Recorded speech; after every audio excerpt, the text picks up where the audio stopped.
ಜಗತ್ತಿನಲ್ಲಿ ಹೆಚ್ಚು ದೇಶಗಳಲ್ಲಿ ಒಂದು ಪ್ರತಿಮೆ ಇರುವಂಥದ್ದು ಅಂತಾರೆ ಗಾಂಧೀಜಿ. ಗಾಂಧೀಜಿಯವರನ್ನಾಗಲಿ, ಅಂಬೇಡ್ಕರ್ನವರಾಗಲಿ, ಬುದ್ಧನನ್ನಾಗಲಿ, ಬಸವಣ್ಣವರಾಗಲಿ ಇವೆಲ್ಲ ನಮಗೆ ಉಳಿಬೇಕಾದ್ರೆ ಅವೆಲ್ಲರೂ ನಮ್ಮ ಮನಸ್ಸಿಗೆ ಬರಬೇಕು, ಮೂಲಭೂತವ ಭಾಷಣಗಳನ್ನು ಕೇಳಿ ಹೊರಟು ಹೋಗುವಂಥವು, ಮರೆತು ಹೋಗುವಂಥದ್ದು ಸಾಮಾನ್ಯವಾದ ಪ್ರಕ್ರಿಯೆ, ತಪ್ಪೇನೂ ಅಲ್ಲ.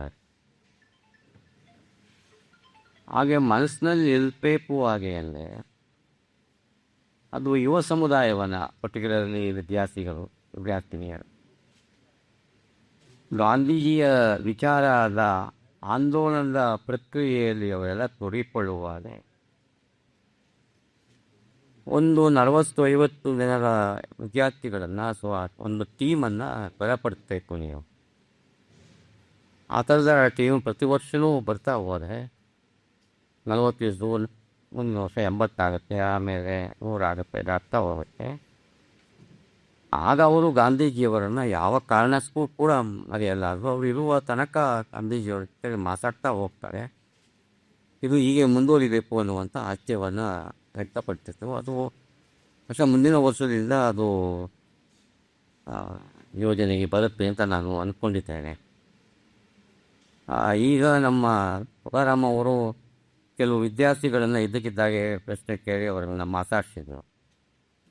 ಅವರು ಗಾಂಧೀಜಿಯವರನ್ನು ಓದ್ಕೊಂಡಿದ್ದಾರೆ, ಆ ಸಮಸ್ಯೆಗಳನ್ನು ತಿಳ್ಕೊಂಡಿದ್ದಾರೆ ಎನ್ನುವ ಕಾರಣಕ್ಕೋಸ್ಕರವಾಗಿ ಅವರು ಮಾತಾಡಿಸಿದರು. ಇದು ಒಳ್ಳೆಯ ಪ್ರಯೋಗ. പക്ഷേ ಆ ಪ್ರಯೋಗದ ಮುಂದುವರಿದ ಭಾಗವಾಗಿ ನಾನು ಹೇಳಿದ ಈ ಶಿಬಿರ ಇದೆಯಲ್ಲ, ಇದು ಒಂದು ಟೀಮ್ ಆಗಿ ಪ್ರತಿ ವರ್ಷ ಕೆಲಸ ಮಾಡ್ತಾ ಹೋಗುವಂಥದ್ದು, ಅವರು ಇನ್ನೊಂದು 10 ಜನಕ್ಕೆ, ಇನ್ನೊಂದು 100 ಜನಕ್ಕೆ ಹೇಳ್ತಾ ಹೋಗುವಂಥದ್ದು ಇದೆಯಲ್ಲ, ಅದು ಆಗಬೇಕು. ಅದು ಏನಿಲ್ಲ, ಈ ಸಮಾರಂಭದಲ್ಲಿ ಅದು ರೂಪುಗೊಳ್ತಾ ಹೋಗುತ್ತೆ ಆ ಕೆಲಸ. ಆದರೆ ಗಾಂಧೀಜಿಯವರನ್ನ, ಅವರಂಥ ಅಂಬೇಡ್ಕರ್ ಅವರನ್ನು, ಬುದ್ಧನನ್ನು ಕರೆತಾನೆ ನೆನಪಿನಲ್ಲಿಗೆ ತಂದುಕೊತಾರೆ. ಅದು ಶತಮಾನಗಳ ಆಸೆ ಕೂಡ ಉಳಿದಷ್ಟೇ ಆಗತ್ತೆ ಅಂತೇಳಿ ಒಂದು ಭಾವನೆ ಇದೆ. ಅದು ನಡೀತಾ ಹೋಗುತ್ತೆ. ಈ ಗಾಂಧೀಜಿಯವರನ್ನ ಕುರಿತು ಈ 3 ದಿವಸಗಳು ಕಳೆದರೆ ನಾನು ಒಂದು 2-3 ಅಟೆಂಡ್ ಆಗಿದ್ದೆ. ನೆನ್ನೆ 2 ದಿವಸ 2 ತರಗತಿಗೆ ಅಟೆಂಡ್ ಆಗಿದ್ದೆ, ಈಗ ಒಂದು ಅಟೆಂಡ್ ಆಗಿದೆ. ಅಂದರೆ ಅದು ನಾವು ಅದರ ಸಮಸ್ಯೆಗಳು ಅವುಗಳನ್ನೇನು ನಾವು ತಗೊಳ್ದಿಲ್ಲ. ಜೊತೆಗೆ 3 ದಿವಸ ಏನು ನಡೀತಿದೆ ಅದಕ್ಕೆ ಪ್ರತಿಕ್ರಿಯೆಯಾಗಿ ಕೂಡ ನಾನು ಹೇಳುವುದಿಲ್ಲ. ಗಾಂಧೀಜಿಯವರನ್ನು ನನ್ನದೇ ಆದಂಥ ಕೆಲವು ಮಾತುಗಳು ಇವೆ, ನೋಡಿದ್ದೇನೆ. ಅದನ್ನು ಮಾತ್ರ ಇಲ್ಲಿ ಹೇಳಲಿಕ್ಕೆ ನಾನು ಇಷ್ಟಪಡ್ತೇನೆ.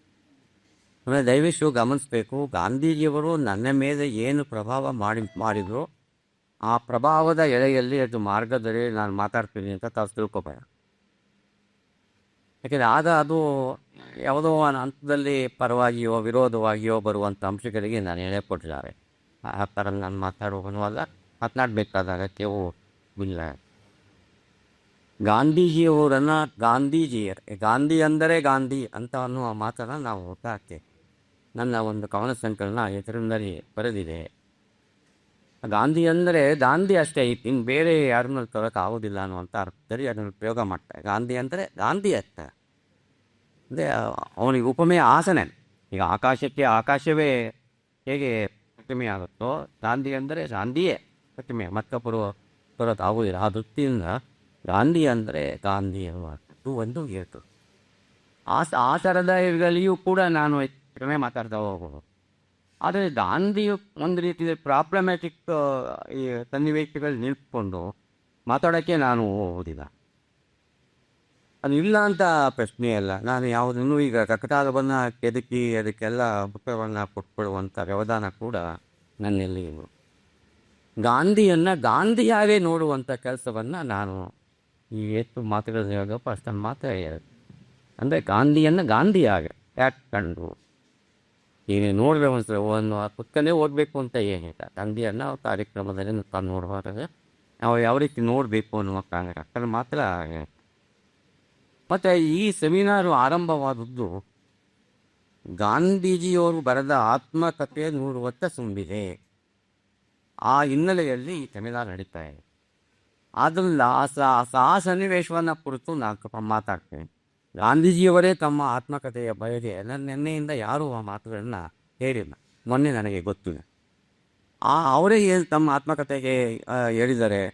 ಆ ಮಾತುಗಳನ್ನು ಬಹಳ ಮುಖ್ಯವಾದ, ನಾನು ಆತ್ಮಕಥೆ ಬರಿತಾ ಇಲ್ಲ ಅಂತಲೇ ಹೇಳ್ತಾ ಇದ್ದಾರೆ. ಇರಲಿ, 100 ವರ್ಷಗಳು ಅಂದರೆ 26ನೇ ನವಂಬರ್ 1925ರಲ್ಲಿ ಈ ಪುಸ್ತಕ ಪ್ರಕಟ. ಈ ನವಂಬರ್ 26ಕ್ಕೆ 100 ವರ್ಷ ಆಗುತ್ತೆ. ಈ ನವಂಬರ್ನಲ್ಲಿ ಇವತ್ತು 14ನೇ ತಾರೀಕು, 26ನೇ ತಾರೀಕು 2025ರಲ್ಲಿ 100 ವರ್ಷ ತುಂಬಿ. ಒಂದು ಪುಸ್ತಕಕ್ಕೆ 100 ವರ್ಷ ತುಂಬಿದ್ದು, ಅದನ್ನು ಆಚರಣೆ ಮಾಡ್ತಾ ಇರುವಂಥದ್ದು ಮೇಲೆ ಸೆಮಿನಾರ್ ನಡ್ತಾ ಇದೇ ಮೊದಲ ಸಲ ಅಂತ ನಾನು ಕೊಟ್ಟೆ.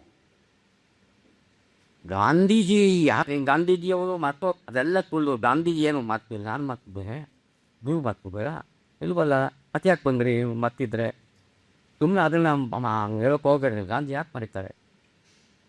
ಕಾಲನೇ ಮರ್ತದೆ, ಅದು ಬೇರೆ ಪ್ರಶ್ನೆ. ಅಲ್ಲಿ ನಿಧಾನವಾಗಿ ಒಬ್ಬರನ್ನ ಬಿಡ್ತಾ ಹೋಗುತ್ತೆ. ಅದರಿಂದ ಆ ಥರದ್ದು ಏನಿದೆ, ಗಾಂಧಿ ಕುರಿತವಾಗೂ ಇದ್ದಾರೆ. ಗಾಂಧೀಜಿಯ ಬಗ್ಗೆ ಅಭಿಮಾನಿಗಳು, ಅನುಯಾಯಿಗಳು ಬೇಕಾದಷ್ಟಿನ ಆಲ್ ಓವರ್ ದಿ ವರ್ಲ್ಡ್. പക്ഷേ ಜಗತ್ತಿನಲ್ಲಿ ಹೆಚ್ಚು ದೇಶಗಳಲ್ಲಿ ಒಂದು ಪ್ರತಿಮೆ ಇರುವಂಥದ್ದು ಅಂತಾರೆ ಗಾಂಧೀಜಿ ನಂತರ. ಆಮೇಲೆ ಗಾಂಧೀಜಿಯವರ ಪ್ರಭಾವ ಕೂಡ ಎಷ್ಟು ಜನರಿಗೆ ಇದೆ ಅಂತ ನೀವು ಯೋಚನೆ ಮಾಡಿದ್ರೆ, ನೀವು ಕೊಟ್ಟಿರುವ ಪತ್ರಿಕೆಯಲ್ಲಿ 10 ಜನ ಅಲ್ಲ, ಬೇಕಾಷ್ಟು ಜನ ಇದ್ದಾರೆ. ಅದನ್ನು ಅವರಷ್ಟು ಪ್ರಭಾವ ಬೀರಿದವರು. ಅದೇ ಏಷ್ಯಾವನ್ನು ಪರಿಗಣಿಸಿದರೆ ಬುದ್ಧ ಮೊದಲು ಬರ್ಬೋದು. ಅದೇ ನಾನು ಜಗತ್ತನ್ನು ಕುರಿತು ಮಾತನಾಡುವಾಗ ನಾನು ಐನ್ಸ್ಟೀನ್ ಮಾತನ್ನು ಆಮೇಲೆ ಹೇಳ್ತೇನೆ. ಆದ್ದರಿಂದ പക്ഷേ ಗಾಂಧೀಜಿಯವರು ಬಹಳ ಪ್ರಮುಖವಾದ ಸ್ಥಾನವನ್ನು ನಾವು ವಹಿಸ್ಬೋದು. ಅದನ್ನು ಗಾಂಧೀಜಿ ಮರ್ತೋಗ್ಬಿಟ್ರು ಅಂತ ಅನ್ನುವಂಥ ಮಾತನ್ನು ನಾನು ಒಪ್ಕೊಳ್ಬೇಕು. ನಾನು ಮರ್ತಿದ್ರೆ ನಾನು ಇಲ್ಲಿ ಒಪ್ಕೊಂಡು ಮಾತಾಡಬೇಕಾದ ಅಗತ್ಯ ಬರ್ತಾ ಇರಲಿ. ಆದ್ದರಿಂದ ಗಾಂಧೀಜಿ ಇದ್ದಾರೆ, ನಮ್ಮಲ್ಲಿ ಪ್ರಸ್ತುತವಾಗಿದ್ದಾರೆ. ಆದರೆ ನಾನೇನು ಅಂದರೆ, ನಾವು ಗಾಂಧೀಜಿ ಏನು ತಿಳುವಳಿಕೆ ಇದೆ ನಮ್ಮ ಮನಸ್ಸಿಗೆ ಬರಲಿ, ಅಂದರೆ ಮನಸ್ಸಿಗೆ ತಂದುಕೊಳ್ಳೋದು, ಹೃದಯಕ್ಕೆ ತಂದುಕೊಳ್ಳೋದು, ಅದನ್ನು ಅನುಷ್ಠಾನಗೊಳಿಸ್ಕೊಳ್ಳೋದು ಇದೆಯಲ್ಲ, ಅದು ಭಾಳ ಕಷ್ಟದ ಕೆಲಸ. ನೀವಿರ್ಬೋದು, ನಾನಿರ್ಬೋದು. ಆ ದೃಷ್ಟಿಯಿಂದ ಜಗತ್ತಿನಲ್ಲಿ ಅತ್ಯಂತ ಪ್ರಸಿದ್ಧವಾದ ಒಂದು ಆತ್ಮಕಥೆಯನ್ನು ಕುರಿತು ಇವತ್ತು ನಾವು ಮಾತಾಡ್ತಾ ಇದ್ದೀವಿ ಅಂತಂದರೆ, ಗಾಂಧೀಜಿ ತನಗೆ ತಾನೇ ತೆರ್ಕೊಳ್ತಾರೆ. ಒಂದು ಆತ್ಮಕಥೆಯನ್ನು ನಾವು 100 ವರ್ಷ ಆಚರಣೆ ಮಾಡ್ತಾ ಇದ್ದೀವಿ ಅಂತ ಅಂದ್ರೆ ಅರ್ಥ ಏನು? ಗಾಂಧೀಜಿಯವರು ಎಷ್ಟು ಇನ್ನೂ ಜೀವಂತವಾಗಿದ್ದಾರೆ, ರವರವಕ್ಕಿದ್ದಾರೆ, ನಮ್ಮೆಲ್ಲರೂ ಇದ್ದಾರೆ ಅಂತಲೇ ಅದು ಅರ್ಥ. ಇನ್ನೊಂದು ಆತ್ಮಕಥೆ ಜಗತ್ತಿನ ಯಾವ ವ್ಯಕ್ತಿಯ ಆತ್ಮಕಥೆಯು ಇಷ್ಟು ಪ್ರಸಿದ್ಧವಾಗಿಲ್ಲ ಅನ್ನೋದನ್ನು ನೀವು ಗಮನಕ್ಕೆ ತಗೋ. ಅದೆಲ್ಲ ನೀವು ನಮ್ಮಲ್ಲಿ ಹೋಗಲಿ, ಪಾಶ್ಚಾತ್ಯರನ್ನು ನೀವು ಐನ್ಸ್ಟೀನ್ ಆದಿರ ನೀವು ಓದ್ತಾ ಹೋದ್ರೆ ಎಷ್ಟು ಪ್ರಭಾವಿತ ಆಗಿದ್ದಾರೆ ಅವರು. ಎಷ್ಟೋ ಜನರು ಅದನ್ನು ಒಂದೊಂದು ಎಸೆಕ್ಟನ್ನು ಓದ್ಕೊಂಡು ಜೀವಂತವಾಗಿರಿಸ್ಕೊಂಡಿದ್ದಾರೆ, ನಮ್ಮಲ್ಲಿ ಇಲ್ಲದೆ ಇರ್ಬೋದು. ಅದರಿಂದ ಗಾಂಧೀಜಿಯವರನ್ನು ಮರೆಸ್ಬಿಟ್ಟಿದೆ ಲೋಕ ಅನ್ನುವಂಥದ್ದನ್ನು ನೀವು. ಮತ್ತು ಗಾಂಧೀಜಿ ಇನ್ನೂ ನಾವು ಪ್ರಸ್ತುತವಾಗಿದ್ದಾರೆ. ಇವತ್ತು ನಮ್ಮ ಮುಂದೆ ಇರೋದು 2 ಆಯ್ಕೆ, ಇಲ್ಲ ಗಾಂಧೀಜಿ, ಇಲ್ಲ ಅಂದರೆ ಅಣುಬಾಂಬ್. ಅದು ನಿಮ್ಮ ಯಾರು ಅಣುಬಾಂಬ್ ಹಾಕಿದ್ರೆ ಸರ್ವನಾಶ ಆಗ್ತಾರೆ, ಗಾಂಧೀಜಿನ ಹಾಕ್ತಾರೆ ಗಾಂಧೀಜಿ ಆಗಿ ಕೂಡ ನಾವು ಬದುಕ್ತೀವಿ ಆಗ್ತಾರೆ. ಅದನ್ನು ಗಾಂಧೀಜಿ ಅನ್ನೋದು ಒಂದು ಪರ್ಯಾಯ ಹೆಸರಾಗಿ ಇವತ್ತು ನಮ್ಮ ಮುಂದೆ ಇದೆ ಅನ್ನೋದು ನಮ್ಮನ್ನು ಬಿಟ್ಕೊಡ್ತಾರೆ. ಅದನ್ನು ಇನ್ನಲ್ಲಿ ಮಾತಾಡುವವರು ಗಾಂಧೀಜಿ ಹೊರಟವರು ನಮ್ಮ ಮನಸ್ಸಿನಲ್ಲಿ ಇಲ್ಲ, ಖಂಡಿತ ಆ ಥರದ ಆಲೋಚನೆ ಬೇಡ. ಇದ್ದಾರೆ ನಮ್ಮಲ್ಲಿ ಹಾಗೆ. ಅದರಿಂದ ತಮ್ಮ ಹೋರಾಟದ ಬದುಕಿನ ಮೂಲಕ ನೈಜ ಚರಿತ್ರೆಯೊಂದನ್ನು ತಮ್ಮ ಆತ್ಮಕಥೆಯಲ್ಲಿ ರೂಪಿಸುತ್ತಾರೆ. ನನಗೆ ನನ್ನ ನಾಲೆಡ್ಜು ಯೋಚನೆ ಮಾಡುವಾಗ, ಅದು ನನ್ನಂಥವ್ರು ಹಲವರು ಯೋಚನೆ ಮಾಡಿದರೆ, ಇನ್ನೊಂದು ಆತ್ಮಕಥೆ ಗಾಂಧೀಜಿಯವರ ಶ್ರಮವಾಗಿ ಇಲ್ಲಿ ಪರ್ಯಾಯ ಅನ್ನುವಂಥದ್ದು ಆತ್ಮಕಥೆ ಇಲ್ಲವೇ ಇಲ್ಲ. ಯಾಕಂದರೆ ಅಷ್ಟು ಪ್ರಾಮಾಣಿಕವಾಗಿ, ಅಷ್ಟು ಸಿನ್ಸಿಯರ್ ಆಗಿ ನೀವು ಜಗತ್ತಿನ ಯಾವ ವ್ಯಕ್ತಿ, ದೊಡ್ಡ ದೊಡ್ಡ ವ್ಯಕ್ತಿಗಳನ್ನು ಸೇರಿಸಿದ್ರು ಕೂಡ ಯಾವ ವ್ಯಕ್ತಿಯೂ ಕೂಡ ಒಂದು ಆತ್ಮಕಥೆಯನ್ನು ಬರೀಲಿ. ಆತ್ಮಕಥೆಗೆ ನಿಜವಾಗಲೂ ಒಂದು ಎಚ್ಚರ. ಆತ್ಮಕಥೆ ಬರೆಯುವವರಿಗೆ, ನಾನೇ ಬರೀಲಿ ನೀವೇ ಬರೀ, ಆತ್ಮಕಥೆ ಬರೆಯುವವರಿಗೆ ನೀವು ನಿಜ ಹೇಳಬೇಕು ಅಷ್ಟೇ. ಅದಕ್ಕೆ ಒಂದು ಸವಾಲಾಗಿ, ಎಚ್ಚರ ಆಗಿ, ಸಾಕ್ಷಿಯಾಗಿ ನಮಗೆ ಗಾಂಧೀಜಿಯವರ ಆತ್ಮಚರಿತ್ರೆ ನಮಗೆ. ಗಾಂಧೀಜಿಯವರ ಪ್ರತಿ ಪದ ಕೂಡ ಅಲ್ಲಿ ಯಾವ ಅಕ್ಷರಗಳು ತೆಗೆದುಕೊಳ್ಳುತ್ತಾವುದೇ ಇಲ್ಲ. ಅಲ್ಲಿ ನೀವು ಯಾವ ಪುಸ್ತಕವನ್ನು ಓದಿ ಬಿಡಿ, ಗಾಂಧೀಜಿಯವರ ಆತ್ಮಕಥೆಯನ್ನು ಖಂಡಿತ ಓದಿ. ಏಕೆ ಅಂತಂದರೆ ಅದು ನಿಮ್ಮ ಮನಸ್ಸನ್ನು ಪ್ರಫುಲ್ಲಗೊಳಿಸ್ತದೆ. ನಿಮ್ಮನ್ನು ಹೆಚ್ಚು ಎಚ್ಚರಿಕೆಯಿಂದ, ಜಾಗರೂಕತೆಯಿಂದ ಹೆಜ್ಜೆ ಇಡುವಾಗ ಜೀವನದಲ್ಲಿ ಮಾಡೋದು ಅದು ನಿಮಗೆ ಬಹಳ ಮುಖ್ಯವಾದ. ಸ್ವಾತಂತ್ರ್ಯ ತಂದುಕೊಟ್ರು ಅನ್ನುವ ಕಾರಣಕ್ಕಾಗಿಯೇ ಗಾಂಧೀಜಿಯ ಪ್ರಸ್ತುತ ಅಂತ ನೀವು ಹೇಳಬೇಕಾದ್ದಾನೆ. ಜೀವನವನ್ನೇ ಬದಲಾಯಿಸಿದಂಥ ವ್ಯಕ್ತಿಯರು. ನಮ್ಮ ಸಾಮಾಜಿಕ ಜೀವನ ಇರ್ಬೋದು, ಆಧ್ಯಾತ್ಮಿಕವಾದಂಥ ಜೀವನ ಇರ್ಬೋದು, ಅದನ್ನ ಗಾಂಧೀಜಿ ಅದರ ಮೂಲಕವಾಗಿ, ಸ್ವಾತಂತ್ರ್ಯದ ಮೂಲಕ ಎಲ್ಲವನ್ನು ತಂದುಕೊಟ್ರು ಅನ್ನೋದನ್ನು ನಿಮ್ಮ ಮನಕ್ಕೆ ನಾನು ಉತ್ತರ ಬಯಸುತ್ತೆ. ಅವರೇ ನಮ್ಮ ಮುನ್ನುಡಿ ಮುತ್ತ ಇತ್ಯಾದಿ ಕಡೆಯಲ್ಲಿ ತಮ್ಮ ಈ ಆತ್ಮಕಥೆಯ ಕುರಿತು ಏನು ಹೇಳಿದ್ದಾರೆ ನೋಡೋಣ. ಅವ್ರದ್ದೇ ಮಾತು, ನಾನು ಅವರಿದ್ದ ಹಾಗೆ ಅವ್ರು ಮಾತನಾಡಿದ್ದಾರೆ. ಅವರಿದ್ದ ಹಾಗೇ ಆ ಮಾತನ್ನು ಹಾಗೆ ನಿಮಗೆ ಹೇಳಿ ನನ್ನ ಮಾತನ್ನು ಏನಾದರೂ ಹೇಳಬೇಕಾದ್ರೆ ಹೇಳ್ತು. ಒಂದು ಮೊದಲನೇ ಮಾತು, ಒಂದು ಯಥಾವತ್ತಾದ ಆತ್ಮಕಥೆಯನ್ನು ಬರೆಯಲು ಪ್ರಯತ್ನಿಸುವುದು ನನ್ನ ಉದ್ದೇಶ ಅಲ್ಲ. ಮುನ್ನುಡಿಯ ಮೊದಲ ಮಾತನ್ನೇ ಅವರು ಹಂಗೆ ಹೇಳಿದ್ದಾರೆ. ನಾನು ಯಥಾವತ್ತಾದ ಆತ್ಮಕಥೆಯನ್ನು ಬರೆಯಲು ಪ್ರಯತ್ನಿಸುವುದು ನನ್ನ ಉದ್ದೇಶವಲ್ಲ. ನಾನು ಹೇಳಬಯಸುವುದು ಸತ್ಯಶೋಧನೆಯ ನನ್ನ ಅನೇಕ ಪ್ರಯೋಗಗಳ ಕಥೆಯನ್ನು ಮಾತ್ರ. ನಾನು ಸತ್ಯನತೆಯನ್ನು ಏನು ಶೋಧನೆ ಮಾಡ್ಕೊಂಡು ಬಂದಿದ್ದೇನೆ ಆ ಪ್ರಯೋಗಗಳನ್ನ ಮಾತ್ರ ನಿಮಗೆ ತಿಳಿಸ್ಬೇಕು ಅನ್ನುವ ಅಸಾಂಖ್ಯ ಹೊರತು ನಾನು ಒಂದು ರೆಗ್ಯುಲರ್ ಆಗಿ ಆಟೋಬಯೋಗ್ರಫಿ ಬರಿತೀನಿ ಅಂತ ಅದರ್ಥ. ನನಗೆ ಬೇಕಾಗೂ ಇಲ್ಲ ಅದು ಅಂತ. ಆಮೇಲೆ ಪೂರ್ಣ ಮಾಡಿದ್ದು ಯಾಕೆ ಮಾಡಲಿಲ್ಲ ಅಂದರೆ, ಗಾಂಧೀಜಿ ಯಾವಾಗ ದಕ್ಷಿಣ ಆಫ್ರಿಕಾದಿಂದ ಇಂಡಿಯಾಕ್ಕೆ ಬಂದು ಇಲ್ಲಿಯ ಸ್ವಾತಂತ್ರ್ಯ ಚಳವಳಿ ಮುಂಚೂಣಿಯಲ್ಲಿ ಬಂದು ಅಲ್ಲಿಂದ ಅವ್ರು ನಿಲ್ಲಿಸಿದ್ರು. ಯಾಕೆ ನಿಲ್ಲಿಸ್ಬೇಕಂದ್ರೆ ಇನ್ಮೇಲೆ ನಾನು ಪಬ್ಲಿಕ್ ಪ್ರಾಪರ್ಟಿ ಆಗ್ತೇವೆ. ಅದೇ ಅವರೇ ಹೇಳ್ತಾರೆ, ನಾನು ಯಾಕೆ ಬರೀಬೇಕು ಅಂತ ಅನ್ನುವ ನೀತಿಗಳನ್ನ ತಗೊಳ್ತಾರೆ. ಅದಕ್ಕೋಸ್ಕರ ಅವರು ಮುಂದಿನ ಬರೀಲಿಕ್ಕೆ ಹೋಗಲಿಲ್ಲ ಹೊರತು ಅದನ್ನು ಅವರು ಬರೆದಿದ್ದರೆ ಬೇರೆ ಥರ ಆಗ್ತಾ ಇತ್ತು. ಅದು ಬರೀದೇ ಇದ್ದರೆ ಒಂದು ರೀತಿಯಲ್ಲಿ ಒಳ್ಳೆಯದಾಯಿತು. ಯಾಕೆಂದರೆ ಎಲ್ಲರ ಕೈನಲ್ಲೂ ಗಾಂಧೀಜಿ ಇದ್ದಾರೆ. ಗಾಂಧೀಜಿ ಏನು ಅನ್ನೋದು ನಮಗೂ ಗೊತ್ತು, ನಿಮಗೂ ಗೊತ್ತು. ಆದರೆ ಗೊತ್ತಿಲ್ಲದ ಭಾಗ ಹಿಂದಿಂದು ಅದು ದಕ್ಷಿಣ ಆಫ್ರಿಕಾದ ಹೋರಾಟ, ಅದನ್ನ ಕಥೆ ಅದನ್ನು ಬರೆದಾದ್ಮೇಲೆ ಇದನ್ನು ಬರೆದಿದ್ದಾರೆ. ಅದನ್ನು ಬರೆದಾಗ ಒಬ್ಬ ಲೇಖಕದ ಪ್ರತಿಕ್ರಿಯೆ ಇಟ್ಟಿದ್ದು ಪೇಪರ್ಗೆಲ್ಲ ಇತ್ತೀಚೆಗೆ ಬಂದಿರ್ತಾರೆ. ಅದೆಲ್ಲ ಸರಿ ಇಲ್ಲ, ಅದೆಲ್ಲ ಸುಳ್ಳು. ಅದು ಸುಮ್ಮನೆ ಗಾಂಧೀಜಿ ಮಾಡಿದ್ದನ್ನು ಅವರೂ ಮಾಡಿಲ್ಲ, ಯಾರೂ ಮಾಡಿಲ್ಲ. ಅದೇನದು ಹಾಕ್ಕೊಳ್ಳಿ. ಆದ್ದರಿಂದ ಆತ್ಮಕಥೆಯನ್ನು ನಾನು ಪ್ರಯತ್ನಿಸುವಂಥದ್ದು ಸತ್ಯ ಶೋಧನೆಯೋದಕ್ಕೆ ನನ್ನ ಪ್ರಯೋಗಗಳೇನು ಅದನ್ನು ಹೇಳಲಿಕ್ಕೋಸ್ಕರವಾಗಿ ಹೇಳ್ತಾರೆ. ಆಮೇಲೆ ಈ ಎಲ್ಲ ಪ್ರಯೋಗಗಳ ಕಥೆಯಿಂದ ವಾಚಕರಿಗೆ ಲಾಭವಾಗಲಾರದೆಂದು ನಾನು ನಂಬುತ್ತೇನೆ. ನಾನೇನು ಪ್ರಯೋಗ ಮಾಡಿದ್ದೇನೆ ಅದು ಜನರಿಗೆ ಉಪಯೋಗ ಆಗಬೇಕು, ಅದು ಲಾಭ ಆಗಬೇಕು. ಅದು ಆಗಿದೆ, ಅದು ಆಗುತ್ತೆ ಅಂತ ಅನ್ನುವ ಭಾವನೆಯಿಂದ ನಾನೇನು ಬರೆದಿದ್ದೇನೆ ಅನ್ನುವಂಥದ್ದು. ಈಗ ರಾಜಕೀಯ ಕ್ಷೇತ್ರದ ನನ್ನ ಪ್ರಯೋಗಗಳು ಭಾರತದಲ್ಲಿ ಮಾತ್ರವೇ ಅಲ್ಲದೆ ನಾಗರಿಕ ಪ್ರಪಂಚಕ್ಕೆಲ್ಲ ದಕ್ಕಮಟ್ಟಿಗೆ ಗೊತ್ತಾಗಿದೆ.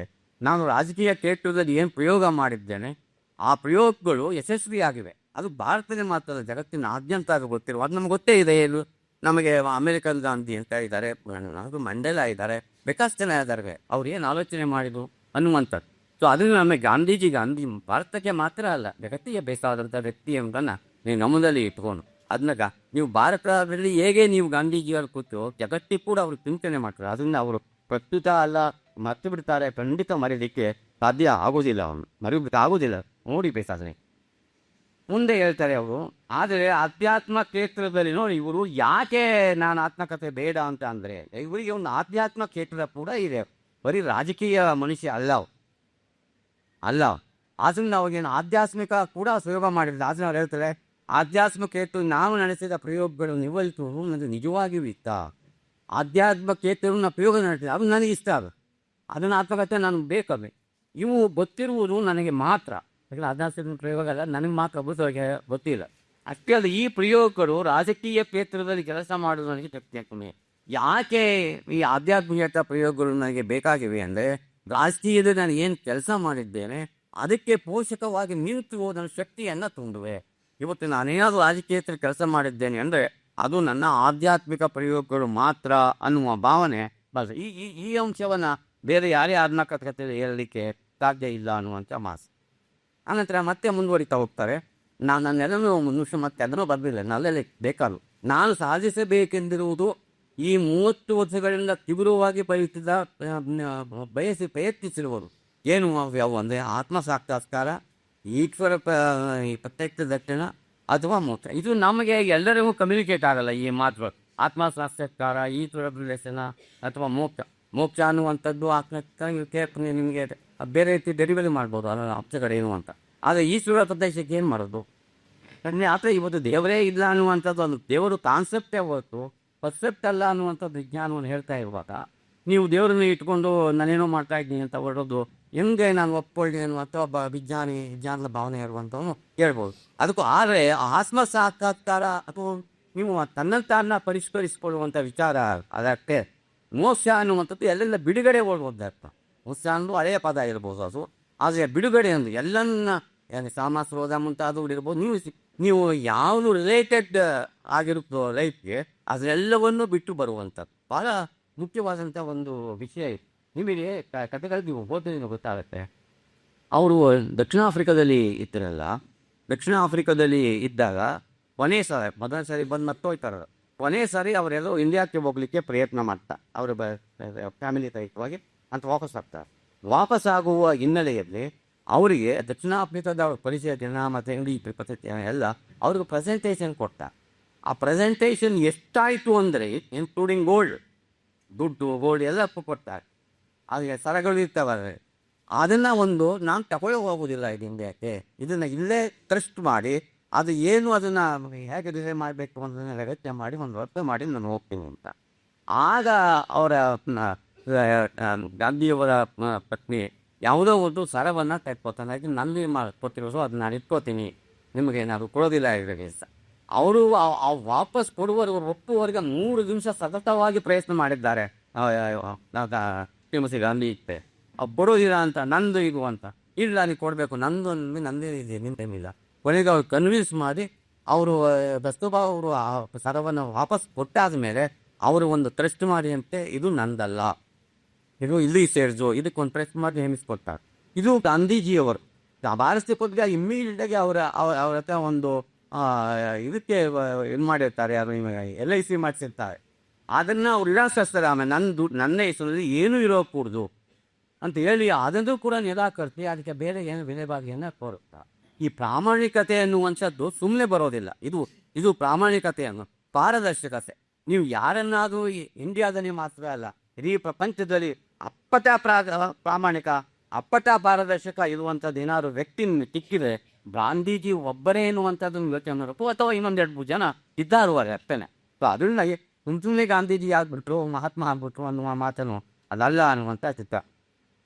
ಆಮೇಲೆ ಅವ್ರು ಮತ್ತೆ ಹೇಳ್ತಾರೆ, ಅವರು ಆ ಮೋಕ್ಷಾನುಚಿ ಮಾತಾಡಿದೆ, ನನ್ನ ಬಾಳು ಕ್ರಿಯೆ ಇದು ಎಲ್ಲವೂ ಈ ಗುರಿಯ ಸಾಧನೆಗಾಗಿ ಎಲ್ಲ ಪ್ರಯತ್ನಗಳು, ನನ್ನ ಬಾಳು ಕ್ರಿಯೆ ಮತ್ತು ಇರೋ ಅಸ್ತಿತ್ವ ಈ 3 ಕೂಡ ಕಾರಣಕ್ಕೋಸ್ಕರವಾಗಿ ನಾನು ಈಗ ನಡ್ಕೊಳ್ತಾ ಇದ್ದೀನಿ, ಬೇರೆ ಏನು ಕಾರಣಕ್ಕಾಗ. ಗುರಿ ಇದೇ ಆಗಿವೆ.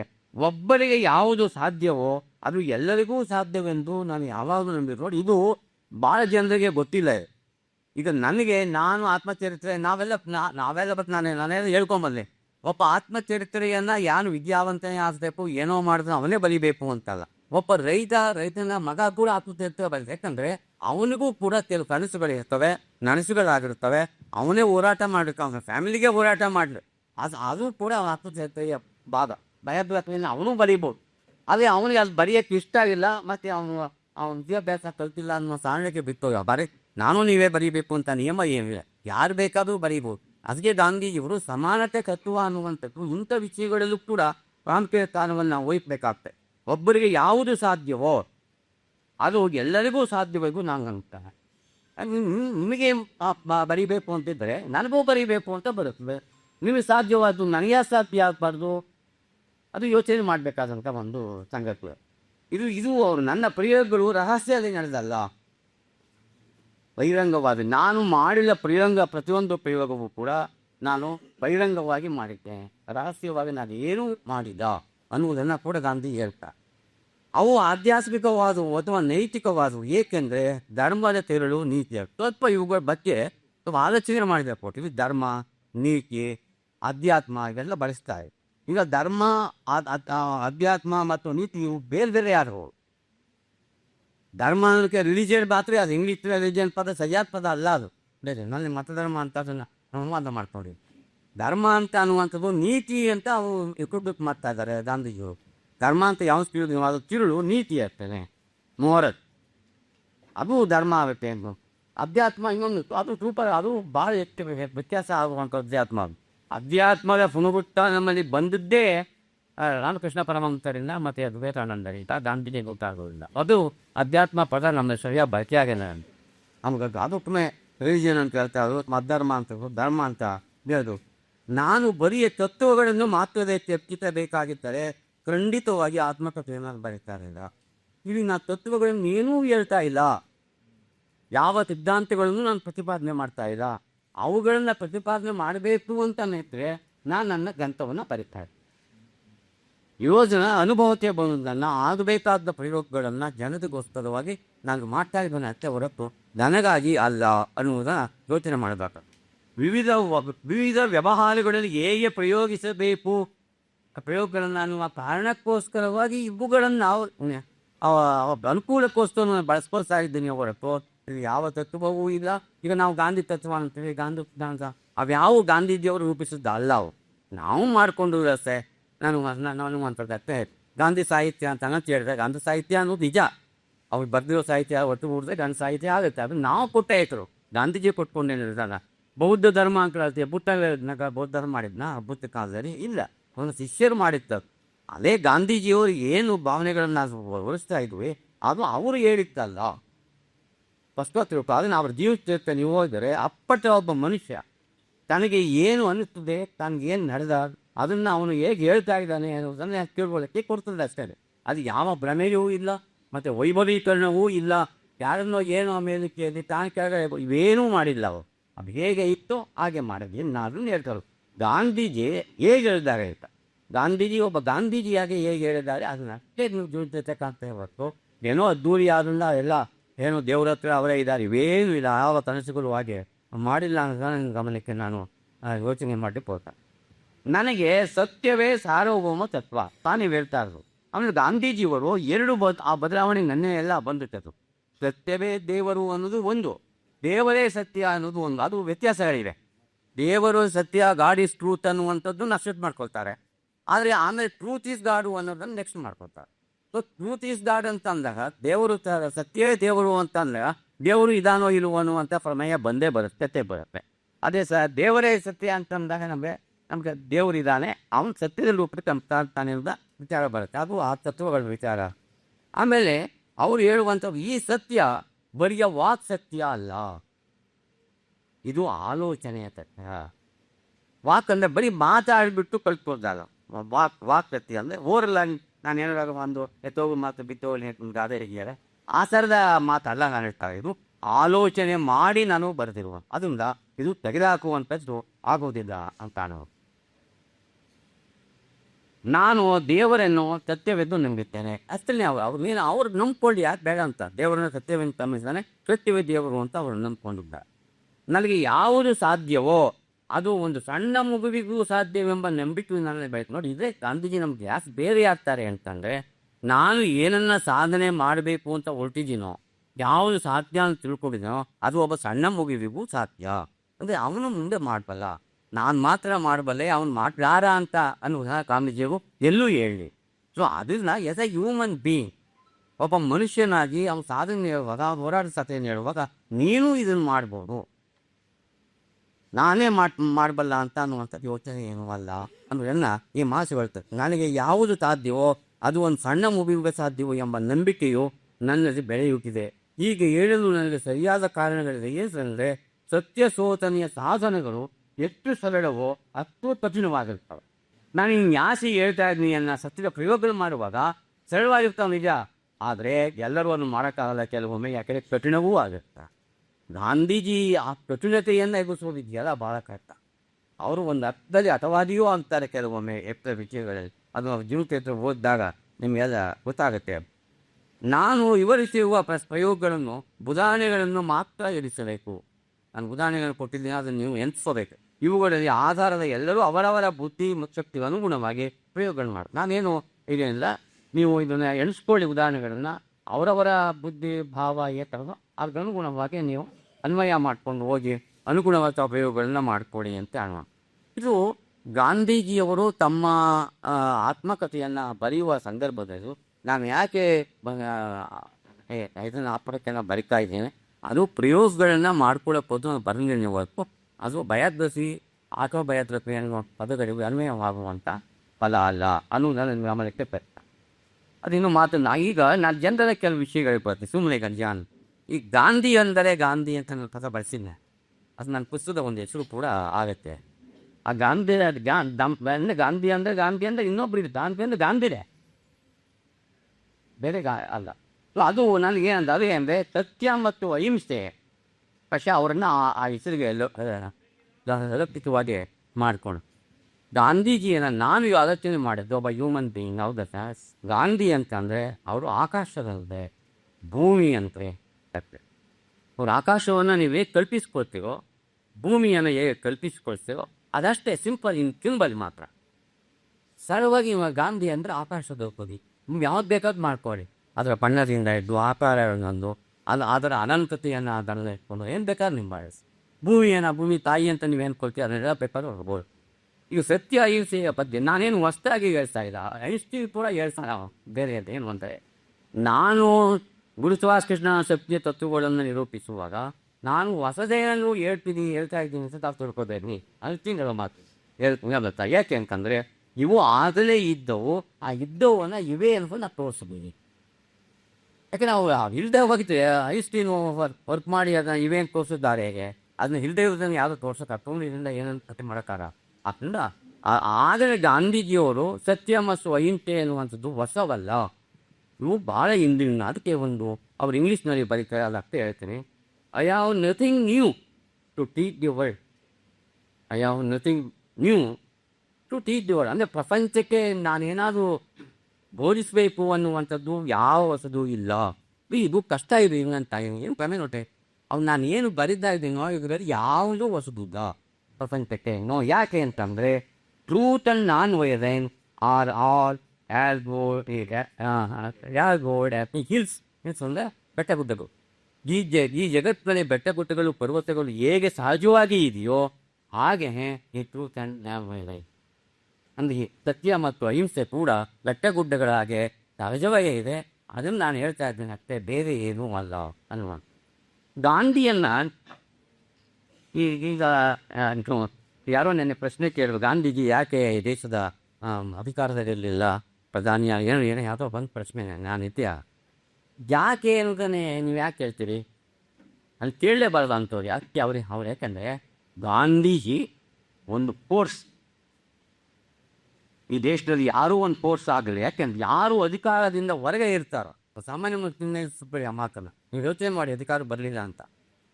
ಯಾರು ಅಧಿಕಾರದಿಂದ ಹೊರಗೆ ಇರ್ತಾರೋ ಅವ್ರು ಯಾವಾಗಲೂ ಫೋರ್ಸ್ ಆಗಲಿಕ್ಕೆ ಸಾಧ್ಯ ಇರ್ತಾರೆ. ಹಂಗೆ ಆ ಒಳಗಡೆ ಬಂದುಬಿಟ್ರು ಅಂತ ಅಂದರೆ ನೀವು ಫೋರ್ಸ್ ಆಗಲಿಕ್ಕೆ ಸಾಧ್ಯ ಇಲ್ಲ. ಯಾಕೆಂದರೆ ಫಾಸ್ಟ್ ಅಲ್ಲ, ಇನ್ಕ್ಲೂಡಿಂಗ್ ನೆಹರು. ಗಾಂಧೀಜಿಯ ನ್ಯಾಯ ದೊಡ್ಡದಾಗಿ ತಾನೆ ಅವರು ಅಧಿಕಾರ ಬಂದ ಗಾಂಧೀಜಿಯವರು ಗುಡಿ ಕಾಯಲಿಕ್ಕೆ ಮುಂತಾದ ನೆಹರು ಮಾಡಿದ್ದೇನು ಬ್ಲೋಕ್ ಬಾರಿಕೆಯನ್ನು ತಂದು ಅಲ್ಲಿಗೆ ಆ ಗಾಂಧೀಜಿ ತನ್ನ ಉಲ್ಲಂಘನೆ ಅಲ್ಲೇ ಆಗೋಗ್ಬಿಡ್ತಾರ, ತಪ್ಪಪ್ಪ ಅಲ್ಲೇ ಆಗೋಯ್ತು. ಅದಕ್ಕೆ ಬೇರೆ ಕಾರಣಗಳು ಕೊಟ್ಟರೆ ಅದು ಸರಿ ಇರ್ಬೋದು, ಅದು ಬೇರೆ ಆದ ಚರ್ಚೆ ಇರುತ್ತೆ. ಸೊ ಅದರಿಂದ ಈ ಸತ್ಯ ಮತ್ತು ಅಹಿಂಸೆ ಅನ್ನುವಂಥದ್ದು ಈ ಫೋರ್ಸ್ ಅನ್ನುವಂಥದ್ದು ಅಂತ. ಅದರಿಂದ ಅವರು ಅಧಿಕಾರಕ್ಕೆ ಬರದೇ ಇದ್ದದ್ದೇ ಒಳ್ಳೆಯದಾಯಿತು. ಗಾಂಧೀಜಿಯವರು ಅಧಿಕಾರಕ್ಕೆ ಬರದೇ ಇತ್ತು ಒಳ್ಳೆಯದು. ಅವರು ಪ್ರಧಾನಿಯೂ ಆಗಬೇಕಾದಿದ್ದೀರಾ, 18 ಆಗಬೇಕಾದ್ರೆ ಏನಿಲ್ಲ. ಏಕೆಂದರೆ ಆಗ ಸೀಮಿತವಾದದ್ದು, ಈಗ ಅನಂತವಾಗಿದೆ. ಗಾಂಧೀಜಿಯವನ ಆಕಾಶ ಭೂಮಿಗೆ ಕೇಳಿದೆ, ಅದು ಯಾವ ಅಧಿಕಾರದಲ್ಲಿದ್ದವರು ಯಾರು ಆಕಾಶ ಹೋಗೋಕ್ಕಾಗದೆ, ಭೂಮಿಯ ವಾಸ ನಫ್ಸು. ಇದು ಬಹಳ ಮುಖ್ಯವಾದ ಗಾಂಧೀಜಿ. ಅಷ್ಟೇ ಅಲ್ಲ, ಗಾಂಧೀಜಿ 2 ಮಾತು ನೀವು ನೆನಪಿನಲ್ಲಿರಲಿ ಪ್ರಿಯ ವಿದ್ಯಾರ್ಥಿಗಳೇ. ಗಾಂಧೀಜಿ ನಮ್ಮೆಲ್ಲರ ಇಚ್ಛಾಶಕ್ತಿಯವರು, ನಮಗೆ ಇಲ್ಲದೆ ಇರುವಂಥ ಇಚ್ಛಾಶಕ್ತಿಯ ಪ್ರತೀಕ ಅವರು. ಇಲ್ಲದೆ ಹೋದರೆ ಗಾಂಧೀಜಿ ಅತ್ತೆಲ್ಲ ಮಾಡೋಕ್ಕಾಗ್ತಾ ಇರಲಿಲ್ಲ. ಅವರು ಎಷ್ಟು ಸರಳವಾಗಿ ಎಲ್ಲ ಮಾಡಿಬಿಟ್ಟಿದ್ದಾರೆ. ನಮ್ಮ ಇಚ್ಛಾಶಕ್ತಿ, ಭಾರತೀಯರ ಒಟ್ಟು ಇಚ್ಛಾಶಕ್ತಿ ಏನಿದೆ ಅದರ ಪ್ರತಿರೂಪ, ಅದರ ಪ್ರತೀಕ ಅವರು. ಅಷ್ಟೇ ಅಲ್ಲ, ನಮ್ಮೆಲ್ಲರ ಆತ್ಮಸಾಕ್ಷಿಯ ಪ್ರತೀಕ ಕೂಡ ಅವರು. ನಮ್ಮೆಲ್ಲರ ಆತ್ಮಸಾಕ್ಷಿಯ ಈ 2 ಮಾತನ್ನು ನೀವು ಯಾವಾಗಲೂ ಕೂಡ ಜಪಿಸಬೇಕಾಗುತ್ತೆ. ನಮ್ಮ ಇಚ್ಛಾಶಕ್ತಿಯ ಪ್ರತೀಕ, ನಮ್ಮ ಆತ್ಮಸಾಕ್ಷಿಯ ಸಂಕೇತ. ಆ ಇರೋದ್ರಿಂದ ಮಾತ್ರ ಅಸಾಧ್ಯವಾದ್ದನ್ನು ಸಾಧ್ಯ ಮಾಡಿದಂಥ ಶಕ್ತಿ ಈ 2ರಿಂದ ಬಂದಿರುವಂಥ. ಅದಕ್ಕೆ ಈ ಥರ ನೆನಪು ಮಾಡಿಕೊಂಡ್ರೆ ಈಗ ಏನು ಅಂದರೆ ಯಾರು ನಮ್ಮ ಇವರು ಅಥವಾ ಉದಯಕುಮಾರ್ ಏನು ಅಂದರೆ, ಸ್ವಾತಂತ್ರ್ಯ ಬಂದಾಗ 1947ರಲ್ಲಿ ನೀವೆಲ್ಲ ಹುಟ್ಟಿರಿ ಎಪ್ಪಿ. ನಾನು 5 ವರ್ಷ ಡಿಫ್ರೆನ್ಸ್ ಆಗ್ತದೆ ಗಾಂಧಿ, ನಂಗೆ ನೆನಪಿಲ್ಲ ನಮಗೆ 5 ವರ್ಷ. ಆ ಸ್ವತಂತ್ರ ಹೋರಾಟದ ಕೆಂಪು ಕೋಟೆ ಮೇಲೆ ಬಾವುಟ ಹಾರಿಸ್ತಾ ಎಲ್ಲರೂ ಇಲ್ಲ. ಗಾಂಧೀಜಿಯಲ್ಲಿ ಎಷ್ಟು ಜನಕ್ಕೆ ಗೊತ್ತಿಲ್ಲ ಗಾಂಧೀಜಿಯಲ್ಲಿದ್ದು ಅಂತ. ನೌಕಾರಿಯಲ್ಲಿ ಅವು ಹೇಳಿದ್ರು, ನಮ್ಮ ವಿಜಯ ಸುದಯ ಹೇಳಿದ್ರು, ನಾವು ಅಲ್ಲಿಯ ದರ್ಶನೆಯಲ್ಲಿ ಯಾರು ಕಂಟ್ರೋಲ್ ಮಾಡ್ತಾರೆ, ನೀವು ಬನ್ನಿ ಅಂತ ನಮ್ಮ ಹತ್ರ ಕರೆಯುತ್ತಾರೆ. ಗಾಂಧೀಜಿ ಮಾತ್ರ ಶಕ್ತಿ, ಗಾಂಧೀಜಿ ಮಾತ್ರ ಶಕ್ತಿ ಇತ್ತು. ಅವ್ರು ಒಂದು ಅಂದಾಜಿನ ಪ್ರಕಾರ ಈಗ ನಿಮ್ಮನ್ನು ಇತ್ತೀಚೆಗೆ ಪೇಪರ್ ನೋಡಿದೆ, 45 ಪೌಂಡ್ ಮಾತ್ರ ಅವ್ರು ಇರೋದು ತೂಕ. 45 ಪೌಂಡು. ಅದೇ ಈ ಮನುಷ್ಯ ಅದಕ್ಕೆ ಐನ್ಸ್ಟೀನ್ ಹೇಳಿದ್ನಲ್ಲ, ಇಂಥ ಮೂಳೆ ಕೆಟ್ಟದ ಈ ಮನುಷ್ಯ ಜಗತ್ತಿನಲ್ಲಿ ಓಡಾಡಿದ್ನೆ ಏನೇನು ಮುಂದಿನ ತಳಿ ಭಾಳ ಅನುಮಾನ ಪಡಬೇಕಾದ ಸಿಕ್ಕು ಬರ್ಬೋದು ಐನ್ಸ್ಟೀನ್ ಬರೆದಾಗ ಆ ಸ್ಥಾನ. ಸೊ ಅದರಿಂದ ನಮಗೆ ಕೆಂಪು ಕೋಟೆಯ ಮೇಲೆ ಭಾವನೆ ಆಗ್ದಾಗ ಅವರು ನೌಕಾದಿ ವೆಸ್ಟ್ ಬೆಂಗಾಲ್ನಲ್ಲಿ ಆ ರಕ್ಷಣೆಯಲ್ಲಿ ಪಾಲ್ಗೊಂಡು ಶಾಂತಿಯ ಮಂತ್ರವನ್ನು ಅತ್ಯಗ್ರಹವನ್ನು ಕೆಲಸ ಮಾಡ್ತಿದ್ದಂಥ ಸಂದರ್ಭ ಆಯಿತು. ಅವ್ರು ನಮ್ಮ ಸೂರ್ಯಕುಮಾರ್ ಭಾಳ ವಿವರವಾಗಿ ಹೇಳಿದ್ರಲ್ಲ, ಗಮನಿಸಿದ್ದೀನಿ. ಇದು ಸತ್ಯಾಗ್ರಹ ಅನ್ನುವಂಥ ಇತರ ಮಾತುಗಳು ನಾನು ಪದೇ ಬಂದೇನೆ. ಗಾಂಧಿ ಅಂದರೆ ಯಾರು? ಆ ತಂದೆ ತಾಯಿಗಳು ಅದನ್ನು ಪರಿಚಯ. ಅದಕ್ಕೆ ನಾನು ಕಲ್ಪಿಸ್ಕೊಳ್ಳು ಅಂದರೆ ಗಾಂಧೀಜಿಯವರು ನಡೆ ಇದೆಯಲ್ಲ, ಅದು ಇನ್ನೊಬ್ಬರಿಗಿಲ್ಲ. ಗಾಂಧಿಯವರ ನಡೆ ಇನ್ನೊಬ್ಬರಿಗಿಲ್ಲ. ಅಷ್ಟೇ ಅಲ್ಲ, ಇನ್ನೊಬ್ಬರದಲ್ಲ.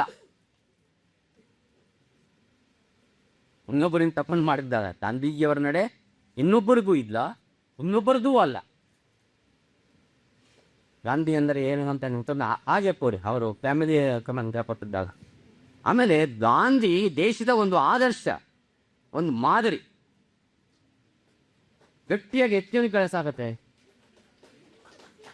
ಅಲ್ವಾ ಸರ್? ಆಮೇಲೆ ಕೆಲವರಿಗೆ ಪುನರ್ಜನ್ಮ ಬೆಲ್ಲ ಇವ್ರಿಗೆ ಹೇಳ್ಬೋದು, ಇಂಥವರು ಮುಂದೆ ಹುಟ್ಟಬಹುದು ಅಂತ. ಇಲ್ಲ, ಖಂಡಿತ ಹುಟ್ಟಕ್ಕೆ ಸಾಧ್ಯ ಇಲ್ಲ. ಗಾಂಧೀಜಿ ಅಂತವರು ಮುಂದೆ ಹುಟ್ಟುವುದಿಲ್ಲ. ಒಂದು ಪಡೆ ಹುಟ್ಟಿದ್ರು ಅಂದ್ಕೊಳ್ಳಿ, ಆದರೆ ಗಾಂಧಿಯವರ ನಡೆ ಅವ್ರಿಗೆ ಇರೋದಿಲ್ಲ. ಗಾಂಧಿಯವರಿಗೆ ಅವ್ರ ನಡೆ ಇರೋದಿಲ್ಲ. ಆಮೇಲೆ ಒಬ್ಬ ವ್ಯಕ್ತಿ ಸಾರ್ವಜನಿಕ ಸಂಪರ್ಕಕ್ಕೆ ಬಂದಾಗ, ಪಬ್ಲಿಕ್ ಅವೇರ್ನೆಸ್, ಅವರ ಸಂವೇದನೆಗೆ ಹಿಡಿದಾಗ ಜನ ಇವ್ರನ್ನ ಹೇಗೆ ಕಾಣ್ತಾರೆ. ಒಬ್ಬ ಇಂಗ್ಲೀಷ್ ಲೇಖಕ ಪುಸ್ತಕ ಬರೆದಿದ್ದ, ಅದನ್ನ ಎಷ್ಟೋ ಮಾಡ್ಕೊಂಡೆ ಬರ್ಲಿಕ್ಕೆ ತಾಸೆ. ಅದು ನಾನು ಲೇಖಕ ತಿಕ್ಲೀರ ಬಂತು, ಆ ಹೆಸರು ಇಪ್ಪ. ಅವರು ಏನು ಅಂದರೆ 2 ಉದಾಹರಣೆಗಳನ್ನು ಕೊಡ್ತಾರೆ. ಉಪ್ಪಿನ ಸತ್ಯಾಗ್ರಹ ನೀವೆಲ್ಲ ಹೇಳಿದ್ದ. ಉಪ್ಪಿನ ಸತ್ಯಾಗ್ರಹದಲ್ಲಿ ಗಾಂಧಿ ಬರಿಗಾಲಿನಲ್ಲಿ ರಸ್ತೆಯಲ್ಲಿ ನಡ್ಕೊಂಡು ಹೋಗ್ತಾ ಇದ್ದೆ. ಮುರಾರ್ಜಿ ಜನ ಸಾವಿರಾರು ಜನ ಅವ್ರನ್ನ ಎಲ್ಲ ನಾವು ಓದಿದ್ದೀವಿ, ಪಿಕ್ಚರ್ಗಳನ್ನು ನೋಡ್ತಾ. ಆದ ಜನ ಹೇಗೆ ಪ್ರತಿಕ್ರಿಯಿಸಿದ್ರು, ಇನ್ನು ನಮ್ಮಲ್ಲಿ ಬರೆದಿಲ್ಲ ಯಾರುವೆ. ಇನ್ನು ನಾನು ಕೊಡುವ 2 ಉದಾಹರಣೆಗಳು ನಮ್ಮಲ್ಲಿ ಬರೆದಲ್ಲಿ ನಾನು ಓದಿರುವ ಹೊತ್ತಲ್ಲಿ ತಿಪ್ಪುತ್ತದೆ. ಏನು ಅಂತಂದರೆ, ಕೆಲವು ಊರಿನ ಜನ ಅವರ ರಸ್ತೆಯಲ್ಲಿ ಹೋಗ್ತಾ ಇದ್ದಾರೆ ಗಾಂಧೀಜಿ ಅಂತಂದರೆ, ಮರದ ಸೊಪ್ಪುಗಳನ್ನು ಚೆನ್ನಾಗಿ ಹಚ್ಬಿಟ್ಟು ಆ ದಾರಿಯನ್ನು ಹೋಗುವ ದಾರಿಯಲ್ಲಿ ತೊಪ್ಪನ್ನು ಆಡ್ತಾ ಇದ್ದ. ಯಾಕೆಂದರೆ ಅವ್ರ ಕಾಲಿಗೆ ಧೂಳಿನ ಮನದ ಶಾಖ ತಪ್ಪಸೆ ಇರಲಿ, ಅದು ಸಪ್ಪಲಿ ಇದರ ಸಂಪಾದ ರೀತಿ ನಡ್ಕೊಂಡು ಹೋಗಲಿ ಅಂತ ಜನ ಮಾಡ್ತಾಯಿದ್ರು. ಇದು ಒಬ್ಬ ವೆಸ್ಟ್ರನ್ ರೈತರ ಲೇಖ ಮಾಡ್ತಾ. ಇನ್ನೊಂದು ಕಡೆಗೆ ಇವ್ರು ನಡ್ಕೊಂಡು ಹೋಗುವ ಇದರಲ್ಲಿ ರಸ್ತೆ ಉದ್ದಕ್ಕೂ ನೀರನ್ನು ಚಲಿಸಿದ್ರಂತೆ. ಯಾಕಂದರೆ ಆ ಮಣ್ಣು ಅದರ ಇದೆಲ್ಲ ತಾವು ಹೋಗಿ ನೀವು ನಡ್ಕೊಂಡು ಹೋಗಿ ಇದರಲ್ಲಿ ನಡ್ಕೊಂಡು ಹೋಗೋದು ಯಾರು. ಇದು ನೀವು ಭೌತಿಕವಾಗಿ ದೊಡ್ಡದು ಅಂತ ಅರ್ಥೋದಿಲ್ಲ, ಆದರೆ ಒಬ್ಬ ವ್ಯಕ್ತಿಯ ಬಗೆಗೆ ಎಂಥ ಕಾಳಜಿ ಇಟ್ಕೊಂಡಿತ್ತು ಜನ ಅಂತ. 3ನೇದಿದೆ, ನಮ್ಮ ಗುರುಗಳೊಬ್ಬರು ಕಥೆ ಇರುವೆ. ನನಗೆ ಗುರುರಪ್ಪನವರು ಕೆಲವು ತರಗತಿಯಲ್ಲಿ ಇದ್ದವರು ನೆನಪು ನನಗೆ ಇರಲಿ. ಏನೂ ಹಾಗೆ ಅಂದರೆ, ಒಂದು ಊರಿನ ಗಂಧೀಜಿ ಎಲ್ಲರೂ ಹೋಗ್ಬಿಟ್ಟಾರೆ, ಯಾರಾದರೂ ಈಗ ಕಾರು ಮಾಡ್ಕೊಂಡು ಕರ್ಕೊಂಡು ಹೋಗೋದು, ಯಾರು ಕರ್ಕೊಂಡಿದ್ದಾರೆ ಇದ್ದೇ ಇರ್ತಲ್ಲ. ಗಾಂಧೀಜಿ ಅವರು ಗೊತ್ತಿದ್ದ ಅವಧಿಗೆ ಒಂದು ಊರಿನ ರಸ್ತೆಯಲ್ಲಿ ಗಾಂಧೀಜಿ ಹೋಗ್ತಾರೆ ಅಂತ ಏನೋ ಹಬ್ಬತ್ತು. ಆ ಊರಿನ ಒಬ್ಬ ಮೊದಲು ಅಂದರೆ ಆಗ ವಯಸ್ಸು ತುಂಬ ವಯಸ್ಸಾಗಿತ್ತು. ಕತೆ ನಾನು ಹೇಳ್ತಾ ಇರೋದು, ಕಣ್ಣು ಸರಿಯಾಗಿ ಕಾಣ್ತಾ ಇರೋದು. ಯಾಕಂದರೆ ಜನ ದೃಷ್ಟಿಯಿಂದ ಕಾಣ್ತಾ ಇರಲಿಲ್ಲ. ಇವತ್ತಿನ ಸೌಕರ್ಯ ಇವೆಲ್ಲ ಇದು ಹೊರೆ ಆಪರೇಷನ್ ಇರ್ತದೆ, ಬರೀ ಕಾಲದ್ದು ನಾನು ಹೇಳ್ತಾ ಇರೋದು. ಆಗ ಆ ಮುದುಕಿ ಹಠ ಹಿಡಿತಾಳಂತೆ, ನಾನು ನೋಡಬೇಕು ಗಾಂಧೀಜಿ. ಏನು ಮಾಡೋದು ನೋಡಿ, ಈ ರಸ್ತೆಯಲ್ಲಿ ಹೋಗ್ತಾರೆ, ನೀವು ಬೇಕಾದ್ರೆ ಅಲ್ಲಿ ನಿಲ್ಸ್ಕೊಂಡು ನೋಡೋದಾಗ ಅವ್ರು ಚಿಕ್ಕ ಕನ್ಕೋತಾ ಅಂತ ಅವ್ರು ಆಕೆ ಇದರಲ್ಲಿ ಕಣ್ಣಿನ ಮಬ್ಬಿನಲ್ಲಿ ಪಂಜೆಗೆ ಬಂದು ನಿಲ್ಸ್ಕೊಳ್ಳೋಣ. ಯಾಕಂದ್ರೆ ಮುಂಚಿಂದು ಯಾರು ಕಟ್ಟಿದ್ದಿರ್ಬೋದು ಏನು ಅಂತ ಹೇಳಿ ಅವರೇ ಗಾಂಧೀಜಿ ಬಂದಿದ್ದಾರೆ. ಅದರಲ್ಲಿ ಬಂದಾಗ ಇವ್ರು ನಿಂತಿದ್ದ ಜಾಗದಲ್ಲಿ ತಾರು ವರಿಷ್ಠ ಆಯಿತು ಟೈರು ಅಂತ ಹೇಳಿ ಕಸಕೊಡು. ನನಗೆ ಯಾವ್ದು ನಮ್ಮ ಮೇಕ್ ಕರೆಕ್ಟ್. ಇದು ಏನು ತೋರಿಸ್ತೆ ಹೇಗೆ ಅಂತಂದರೆ, ಆ ತಾಳು ಪದಾರ್ಥ ಗಾಂಧೀಜಿ ಹಿಡಿದಂತೆ ಬಿಡಿದ್ಬಿಟ್ಟು ಇವ್ರ ಹತ್ರ ಬಂದರೆ ಅವ್ರನ್ನೇ ನುರ್ತಿ ಕೇಳ್ಬೋದು ಗಾಂಧೀಜಿ. ಅದು ಗಾಂಧೀಜಿಯನ್ನು ನೋಡಿದ್ದೀರಾ? ಗಾಂಧೀಜಿಯವ್ರನ್ನೇ ಕೇಳಿದಾಗ ಆಮೇಲೆ ಅದು ಮುಂದೆ ಏನು ಮಾಡಿದೆ ನಮ್ಗೆ ಗೊತ್ತಾಗ. ಈ ಥರದ ಕಥೆಗಳು 100,000 ಕಥೆಗಳು ಇವೆ. ಅವುಗಳನ್ನೇ ಬೇರೆ ಸಂಗ್ರಹ ಮಾಡಿ ವಿಶ್ಲೇಷಣೆ ಮಾಡುವ ಅಗತ್ಯ ನಮಗೆ. ಹೀಗೆ ಗಾಂಧಿ ಅನ್ನುವಂಥದ್ದು. ಆಮೇಲೆ ನಾನು ಐನ್ಸ್ಟೀನ್ ಹೇಳಿದ ಮೇಲೆ ಐನ್ಸ್ಟೀನ್ ಬರ್ತೇವೆ. ಐನ್ಸ್ಟೀನು ಗಾಂಧೀಜಿಯರ ಬಗ್ಗೆ ಒಂದು ಸೊಗಸಾದ ಪುಸ್ತಕವನ್ನು ಬರೀತಾರೆ. ಆ ಗಾಂಧೀಜಿ ಬಗ್ಗೆ ಇರೋದು ಪ್ರಖ್ಯಾತವಾದ ಮಾತು ನಾವೇ ಹೇಳಿದ್ದೇನೆ. ಅವರು ಅದು ಇದು ರಿಟೈರ್ ಮಾಡ್ತಾ ಗೊತ್ತೀತ ಬಂತ ಅದಲ್ಲ, ನಾನು ಬೇರೆ ಒಬ್ಬ ಹೆಣ್ಣು ಮಗಳು ಐಸ್ಟೀನನ್ನು ನೋಡ್ಲಿಕ್ಕೆ ಬರ್ತಾರೆ ಸ್ವಾರಸ್ಯ ಮುಂದಿನ ಹೊತ್ತು. ಅವ್ರು ಬಂದಾಗ ದಾನದ ಇವರು ಐಸ್ಟೀನು ಆಜ್ಞಾನ ಕೇಳಿದ್ರಂತ. ಅದೇ ಅವಳು ವ್ಯಕ್ತಗಳೇ ಅವರು ಇದೆ ಮಹಿಳೆ. ಆ ಕೇಳ ಇಲ್ಲ, ನನಗೆ ಗಾಂಧೀಜಿ ಗೊತ್ತಿಲ್ಲ. ಗಾಂಧೀಜಿ ಗೊತ್ತಿಲ್ವಾ? ಹಾಗಾದರೆ ನಾನು ಅಂಗಡಿಯಲ್ಲಿ ಒಂದು ಗ್ರೀನ್ ಬಣ್ಣದ ಪುಸ್ತಕ ಇದೆ, ಅದು ನಾನು ಬರೆದಿದ್ದು ತಗೊಂಡು ಓದು ಅಂತ ಅವ್ರಿಗೆ ಏನು ಆದ್ಮೇಲೆ ಒಂದು ಮಾತೇನೋರು ಗಾಂಧೀಜಿ ಏನು ಅಂತ ತಿಳ್ಕೊಂಡಿದ್ವಿ. ಅವರು ಎರಡನೆಯ ದ್ವಿತೀಯ ಕ್ರಿಸ್ತ ಅನ್ನೋ ಮಾತಂದೆ ಅರ್ಧಾರೆ ಇಷ್ಟು ಬೇಕಾದ್ರೆ ಜಗತ್ತಿನಲ್ಲಿ ಗಾಂಧಿ ಯಾರು ಅಂತ ಬೇಕಾದ್ರೆ ಹೇಳ್ಬೋದು. ಎರಡನೇ ಕ್ರಿಸ್ತ ಅಂತ ಬೇಕಾದ್ರೆ ಹೇಳ್ಬೋದು. ಎರಡನೇ ಕ್ರಿಸ್ತ ದ್ವಿತೀಯ ಕ್ರಿಸ್ತ ಅನ್ನುವ ಮಾತನ್ನು ಐಸ್ಟಿ ಒಬ್ಬ ವಿಜ್ಞಾನಿ ತನ್ನ ಪ್ರಖ್ಯಾತವಾದ ಗಾಂಧೀಜಿ ಕುರಿತ ಪುಸ್ತಕದಲ್ಲಿ ಉಲ್ಲೇಖ ಮಾಡಿದರು. ಆಮೇಲೆ ಆ ಮಹಿಳೆ ಹಿಂಗೆ ಮುಂದಕ್ಕೆ ನೋಡಿ, ಮುಂದಿನ ಆ ಮಹಿಳೆ ನೇರವಾಗಿ ಇಂಡಿಯಾಕ್ಕೆ ಬರ್ತಾರೆ, ಗಾಂಧೀಜಿಗೆ ಅನುಯಾಯಿ ಆಗ್ತಾಳೆ. ಅವಳಿಗೆ ಒಂದು ಹೆಸರನ್ನು ಕೊಡ್ತಾರೆ, ಯಾರು ಬೇರೆ ಅಲ್ಲ, ಮೀರಾಬಾಯಿನ್ ಅಂತ. ನೀವೆಲ್ಲ ಹೆಸರು ಕೇಳಬೇಕು. ನಾನು ಹೇಳಿದ ಐಚಿನ ಈ ಕತೆ ಮೀರಾಬಾಯಿನ್ ಕತೆ. ಮೀರಾಬಾಯಿನ್ ಅಂತ ಪ್ರಖ್ಯಾತ ಆಗ್ತಾಳೆ ಅವಳು, ಗಾಂಧೀಜಿ ಅಭಿಯಾನಿಗಳಿಗೆ ಭಾಳ ಮುಖ್ಯವಾದಂಥ ಹೆಸರದು. ಅದು ಈ ಥರದ ಮಾತುಗಳು ಭಾಳ ಮುಖ್ಯವಾದಂಥ. ಆಮೇಲೆ ಗಾಂಧೀಜಿಯವರು ಎರಡು ಪುಸ್ತಕಗಳಿಂದ ಭಾಳ ಪ್ರಭಾವಿತ ಆದವರು. ನಾವು ಓದಿಸ್ತೇವೆ, ನೀವು ಓದಿದ್ವಿ. ಏನು ಅಂದರೆ ಒಂದು ಹರಿಶ್ಚಂದ್ರ ನಾಟಕ, ನೀವೆಲ್ಲ ಹರಿಶ್ಚಂದ್ರನ ನಾಟಕ ಸಿನಿಮಾ ಎಲ್ಲ ಓದಿದ್ರು ನೀವು. ನಮ್ಮ ರಾಘವಾಂಕ ಬರದೆ ಅವನು ಸಿನಿಮಾ ಆಗಿದೆ. ಸಿನಿಮಾ ಹರಿಶ್ಚಂದ್ರ ಕಥೆ ಎಲ್ಲ ಸಿನಿಮಾ ಎಷ್ಟು ಚೆನ್ನಾಗಿದೆ, ಇದು ಚೆನ್ನಾಗಿದೆ ಎಲ್ಲ ಹೇಳಿದೆ ನೀವಲ್ವಾ. ಅದು ಆ ಪ್ರಭಾವದಿಂದ ಸತ್ಯ ಏನು, ಸತ್ಯ ಯಾಕೆ ನಂಬಬೇಕು ಅನ್ನೋದು ಸತ್ಯದ ಪ್ರತಿಪಾದನೆಗೆ ಅವನು ಅದನ್ನೇ ಮುಂದುವರಿಸೋಕ್ಕೋಸ್ಕರವಾಗಿ ಆ ನಾಟಕದಿಂದ ಪ್ರಭಾವಿತನಾದ ಚಿಕ್ಕ ವಯಸ್ಸಿನಲ್ಲಿ ಎನ್ನುವಂಥ ಮಾತನ್ನು ಗಾಂಧೀಜಿಯವರು ಸ್ವತಃ ತಮ್ಮ ಆತ್ಮಕಥೆಯಲ್ಲಿ ಬರ್ಕೊಂಡಿದ್ದಾರೆ. ಎರಡನೇದು ಹೇಗೆಂದರೆ, ಸೌತ್ ಆಫ್ರಿಕಾದಲ್ಲಿ ಇದ್ದಾಗ ಒಬ್ಬ ಸ್ನೇಹಿತರು ರಸ್ಕಿನನ್ನು ಅಂಟು ದಿ ಲಾಸ್ಟ್ ಅಂತ ಅನ್ನುವಂಥ ಸಣ್ಣ ಪುಸ್ತಕವನ್ನು ಅವ್ರು ಕೈ ಕೊಟ್ಟ. ಅಂಟು ದಿ ಲಾಸ್ಟ್, ಅಂತ್ಯೋದಯ ಅಂತ ಅನ್ನೋದು, ಅದು ಸರ್ವೋದಯ ಅನ್ನುವಂಥ ರೀತಿಯಲ್ಲಿ ನನ್ನ ಆ ರಸ್ಕಿನ್ನ ಅವರ ಪ್ರಖ್ಯಾತ ಲೇಖಕ ರಸ್ಕಿನ್ ಪುಸ್ತಕ ಕನ್ಫ್ಯೂಸ್ ಮಾಡಬೇಡಿ.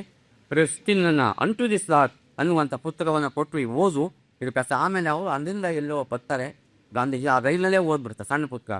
ಅದನ್ನು ಗಾಂಧೀಜಿಯವರು ಆಮೇಲೆ ಗುಜರಾತಿ ಭಾಷೆಯಲ್ಲಿ ಸರ್ವೋದಯ ಅಂತ ಹೇಳಿ ಬರ್ತಾ. ಆ ಜಗತ್ತಿಗೆ ಕೊಟ್ಟ ಕೊಡುಗೆಯಲ್ಲಿ ಸರ್ವೋದಯ ಕಾನ್ಸೆಪ್ಟ್, ಅದೇ ಕುವೆಂಪು ತುಂಬ ರಾಮಾಯಣದಲ್ಲಿ 3 ಪ್ರಮೇಯಗಳನ್ನ ಬಳಸ್ಕೊಂಡಿದ್ದಾರೆ ಅಂತ ನಾವು ಹೇಳಿಸಬಲ್ಲ. ಆದರೆ ಸರ್ವೋದಯ ಅನ್ನೋದು ಸಮನ್ವಯ ಅಂತರು ಪೂರ್ಣ ದೃಷ್ಟಿ ಅರವಿಂದರು, ಸಮನ್ವಯ ಪರಮಹಂಸರು, ಸರ್ವೋದಯ ಗಾಂಧೀಜಿಗಳು. ಈ 3 ಮುಖ್ಯ ತತ್ವಗಳನ್ನು ನಮ್ಮ ರಾಮಾಯಣ ದರ್ಶನ ಮಹಾಕಾವ್ಯದಲ್ಲಿ ಪ್ರತಿಪಾದಿತವಾಗಿವೆ ಅನ್ನೋ ಮಾತನ್ನು ಆಗಲೇ ಹೇಳಿ ಆಗಿದೆ. ಆದರೆ ನಾವು ರಾಮಾಯಣ ದರ್ಶನ ಓದಿದ್ದೇವೆ, ಅಂಟು ದಿ ಲಾಸ್ಟನ್ನು ಓದಿದ್ದೇವೆ, ರಚನೆ ನಾಟಕವನ್ನು ಓದಿದ್ದೇವೆ. ಆದರೆ ಗಾಂಧೀಜಿ ಅರ್ಥ ನಾವ್ಯಾರು ಆಧಾರದಿಲ್ಲ, ಯಾಕಾಗಲಿಲ್ಲ?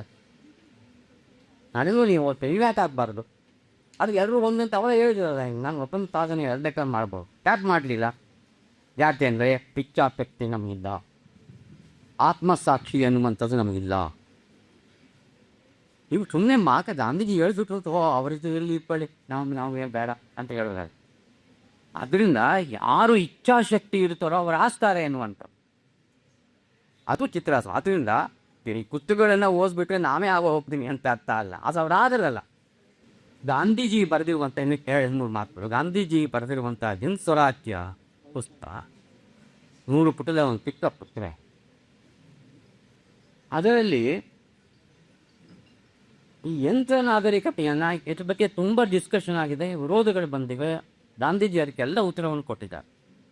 ಯಾಕೆ ಯಂತ್ರ ಯಾವುದು, ನನ್ನ ಉದ್ದೇಶ ಏನು ಅಂತ ಅನ್ನುವಂಥ ಮಾತನ್ನು ಹೇಳಿ ಅವರು ಕೆಲವು ಮಾತುಗಳನ್ನು ಬಂದಿದ್ದಾರೆ. ಅದರಲ್ಲಿ ನಾನು ಅದು ಓದ್ಬಿಟ್ಟು ಶರೀರ ಶ್ರಮವನ್ನು ಕಡಿಮೆ ಮಾಡುವ ಯಂತ್ರ ಬೇಕೆಂಬ ಭ್ರಾಂತಿ ಹಿಂಗೆ ಬೆಳವಣಿಗೆ ಆಗ್ತಾ ಇದೆ. ದುಡಿತ ಕಡಿಮೆಯಾಗಿ ಸಾವಿರಾರು ಜನ ಅತಿಬಿಲಿಂದ ತಾಲಾಜಿ ಬೀದಿಯಲ್ಲಿ ಬಿದ್ದಾರು. 10 ಜನರ ಕೈಯಲ್ಲಿ ಜನಸಂಗ್ರಹವಾಗಲಿಂದಲ್ಲ, ಎಲ್ಲರ ಕೈಯಲ್ಲೂ ಹಣ ತೇರಲಿ ಎಂದು ಬಯಕೆ. ಸಾವಿರಾರು ಜನರ ಮೇಲೆ ಇಡೀ ಜನರು ಸವಾರಿ ಮಾಡುವಾದೇ ಆಗಬಾರ್ದು, ಅತ್ತೆ ನಾನು ಯಂತ್ರ ಬೇಡ. ಭಾಳ ಮುಖ್ಯವಾದ ಪ್ರಶ್ನೆ ಅಂತ. ಇವತ್ತೂ ಕೂಡ ಬೇಕಾದಷ್ಟು ನಮಗೆ ಒಟ್ಟಾರೆ ಎತ್ತರ ಬೆಳೀತಾ ಇದೆ ನಮಗೆ. ಅದು ಎಲ್ಲರೂ ಏನು ನಮಗೆ ಅವ್ರು ಬರಲಿ ಇವ್ರು ಬರಲಿ ಇದು ಅವ್ನ ಐಟಿ ಬೀಟಿ ಎಲ್ಲ ನಮ್ಮಲ್ಲಿ ಅಂತಿಬೇಕು. ಆದರೆ ಗಾಂಧೀಜಿ ಯಾಕೆ ಹೇಳಿದ್ರು ಅಂತ ಅಂದರೆ, ಇಡೀ ಜನ ಸಾವಿರಾರು ಜನರನ್ನು ಯಾಕೆ ಇಡ್ತಾ ಇಟ್ಕೋಬೇಕು? ಕೆಲವು ಇಂಡಸ್ಟ್ರಿಯಲಿಸ್ಟು ಮಾತ್ರ ದೇಶವನ್ನು ಆಳೋದು, ಅವ್ರನ್ನ ಜನ ಇರಬೇಕು ಅಂತಂದ್ರೆ ಏನರ್ಥ? ಅದು ಅವನ ಪ್ರಶ್ನೆ ಆಗ್ತದೆ. ಅದೇ ಬಡತನ ಹಾಗೇ ಇದೆ. ನೀವು ಇಂಡಸ್ಟ್ರಿ ಇಟ್ಕೊಂಡು ಬಡತನ ಹೋಗಲಿ ಆಗ್ತಿದ್ದ ಹೋಗಲಿ, ಕೂಲಿ ಕಾಲರಿಗೆ ಕೂಲಿ ಸಾರ್ ಅದು ಮಾಡ್ತಾ ಇದ್ದೀರಾ ನೀವು? ಅದು ಆ ಪ್ರಶ್ನೆಯನ್ನು ಕೇಳಿದ್ದಾರೆ ಅದರಲ್ಲಿ ಅವರು ಆ ವೃತ್ತಿಯಿಂದ. ಅದಲ್ಲ ವಿಜ್ಞಾನದ ಸತ್ಯಸೂತ್ರಗಳು, ಶೋಧನೆಗಳು ಲೋಭದ ಸಾಧನೆಗಳಾಗಬೇಕು. ಬೇಡ, ಯಂತ್ರವನ್ನು ಬೇಡ ಅಂತ ಹೇಳ್ತಾ ಇಲ್ಲ, ಆದರೆ ಅದು ಬರುವಂಥ ಬಂಡವಾಳಶಾಹಿಯನ್ನು ಕಡಿಮೆ ಮಾಡಬೇಕು. ಬಂಡವಾಳಶಾಹಿ ಕಡಿಮೆ ಆಗಬೇಕು. ಈ ಬಂಡವಾಳಶಾಹಿಯನ್ನು ಮೆಚ್ಚು ಮಾಡೋದಾದರೆ ನಾವು ಯಂತ್ರ ಯಾಕೆ ಬೇಕು? ಯಾಕೆ ಯಾರೋ ಜೀವರ ಆತೇನೋ ಯಂತ್ರ ಅಲ್ವೇ ಅಂತ ಕೇಳಿದಾರೋ ಅದಕ್ಕೆ ಉತ್ತರ ಕೊಡ್ತಾ ಈ ಮಾತನ್ನು ಹೇಳ್ತಾರೆ. ಬಂಡವಾಳಶಾಹಿಯಲ್ಲಿ ಉಪ ಮಾಡೋದಾದ್ರೆ ಈಗ ಬಂಡವಾಳಶಾಹಿ ಯಾರಿದೆ? ಪ್ರಜಾಪ್ರಭುತ್ವ, ಪ್ರಮುಖವಾಗಿ ಎಲ್ಲ ಕಡೆ ಇದೆ. ಬಸ್ ಬಡವರು ಹೇಗೆ ಗೊತ್ತಾಗ್ತಾನೆ ಇದು ಅವರತ್ತ. ಅದಲ್ಲ ಗಾಂಧೀಜಿ ಹೇಳ್ತಾರೆ, ನನಗೆ ಮುಖ್ಯವಾದ್ದು ಮಾನವ ಜೀವನ. ಯಂತ್ರಗಳು ಮನುಷ್ಯನ ಕೈ ಕಾಲು ಕಟ್ಟಿ ಹಾಕಿದರೆ ಅದು ತರುವಲ್ಲ. ಯಂತ್ರಗಳು ಇಲ್ಲ ಬೇಡ ಅಂತ ಹೇಳ್ತಾರೆ.